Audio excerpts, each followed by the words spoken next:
Hi, today we're going to look at doing the latest firmware update for the OM-1 camera. This is version 1.4. It came out just a few days ago. It's now February 2023.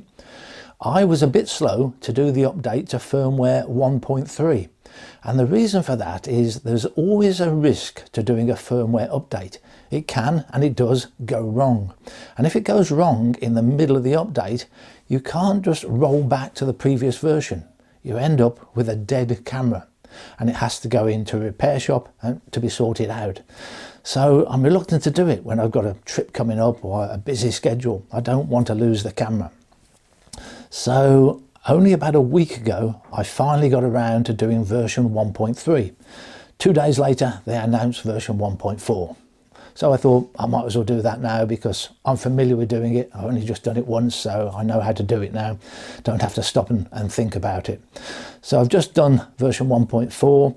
1.4 doesn't affect the autofocus. They're not claiming to have tweaked the autofocus at all. But in 1.3 they have. It's supposed to be better both for stills photography and video. So I'm going to go through doing the update first of all on the computer, and then I'm going to try and prove whether the autofocus is any better, and that's going to be very hard to do. It's not going to be a huge difference. It's going to be a slight tweak and just very difficult to prove. Where can you go? Certainly in the UK, but in fact across most of the world, where do you go to do birds in flight, flying backwards and forwards on a regular flight path where you can test it? It's not an easy thing to do. Now apparently you can do this wirelessly today, but I'm not going to attempt that. I'm going to do the update through the OM Workspace software. This software is free. You can download it off the OM website. It's their software for developing their own raw files. But whether you want to use it for that or not, it's also how you can do the firmware update. So you need to install this software. And the first thing you should do is make sure you've got the latest version of the software before you do the update. So from the menus at the top left hand corner of the screen, you go to Help, you come down to Update Software, and if you click on that, it will go away and check whether you've got the latest version, which currently is 2.1.1. That's in February 2023. You can also check you've got the latest version by coming to the Help menu and dropping down to About.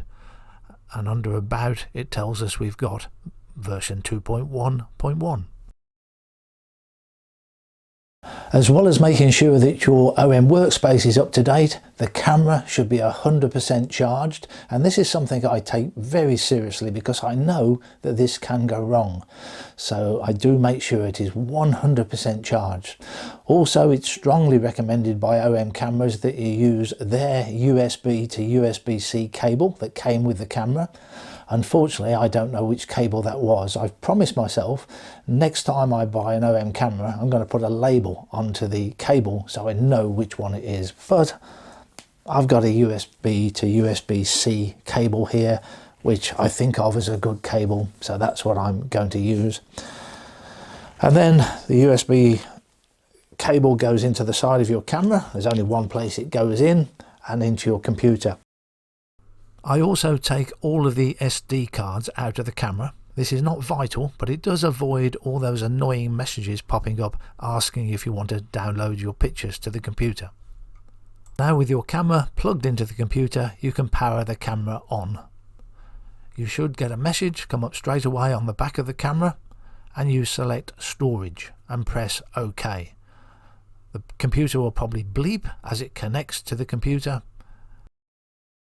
And then back on the computer screen, to update the camera, we go to the camera menu and update.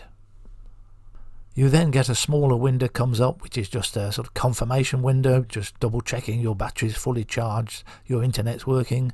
You can hit next and the software will connect to the camera, where it's telling you what version of the firmware you've got. We've got version 1.3, it's going to upgrade to version 1.4. So you just confirm that and hit the next button and confirm that. lots of confirmation messages, and eventually off it goes. On my computer it takes about 3 minutes. I've got very fast internet connection and a very fast computer too, so it might be a bit slower on another machine. And it downloads all of the custom settings that you have saved into your camera, and it will reinstall those after the firmware update. If you've got firmware update 1 or 1.1, you don't have to do them sequentially. You can go direct from version 1 to 1.4. Very important, you do not switch the camera off. You've got to stop and read these messages very carefully, but it's telling you on the back of the camera you've now got this symbol. The camera is being updated.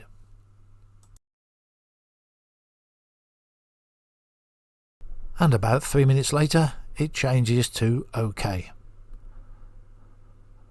So now I can switch the camera off and back on again.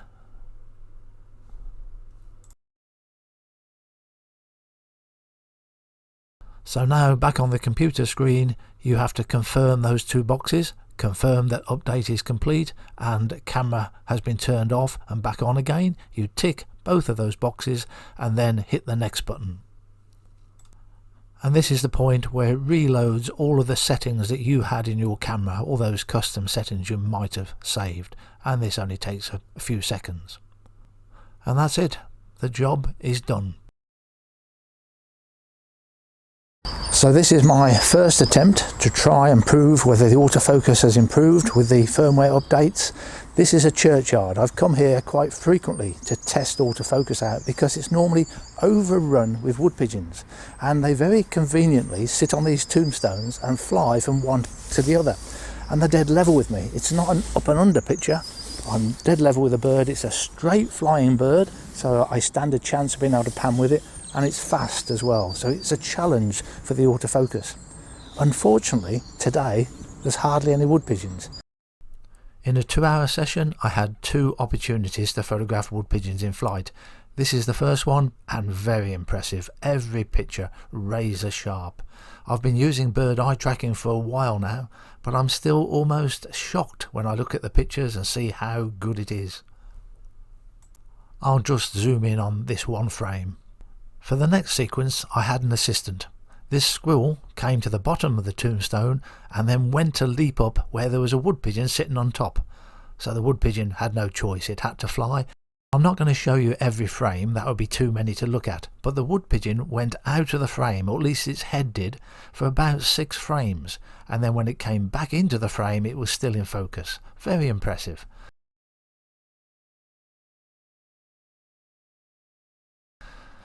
But at one point here the autofocus loses it for 2 frames and then comes back in. It still seems it's pulsing like it used to. This is the second out of focus frame and then it recovers.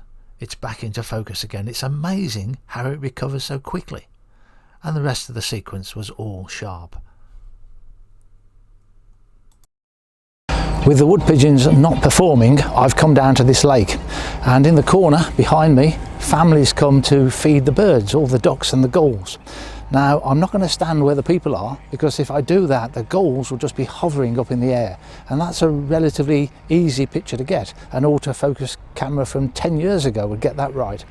But by standing about 50 meters away, when somebody comes and starts to throw food out down there, the gulls and the ducks, which are in the middle of the lake, are going to fly past me, and that will be a faster, more direct flight, far more of a challenge to test this autofocus out.